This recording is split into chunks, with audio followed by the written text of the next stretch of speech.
First off, I'd like to make it clear that I'm a very anxious person. I apologize if I sound dramatic, but this really traumatized me. This happened during the summer. It was about 1 a.m. when I woke up to someone laughing outside my window. I didn't realize what was going on because I was half asleep, so I just thought I was imagining things. I was laying facing the window. I tried to go back to sleep, but I couldn't.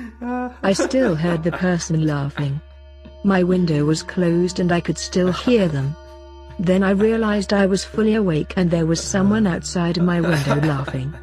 I couldn't understand why this person was outside my window and they were laughing. I was frozen and scared shitless. At this point I knew what was going on, but I was just so shocked. I hoped whoever it was would just go away, but they didn't.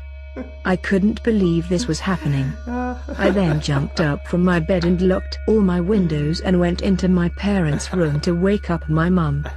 My stepdad also woke up and I told them someone was outside our house. He went out and when he came back said it was a drunk man who had gotten the wrong house and trying to get in. I can't understand how he mistook our house as his. I don't believe it. But then he was gone. The next day I was in my room on my computer. I heard the laughing again.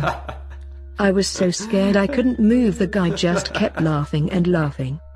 I got up and left my room. I told my stepfather that the same man from yesterday had came back and he was at my window again. My stepfather went outside and said he didn't see anyone. I was shocked.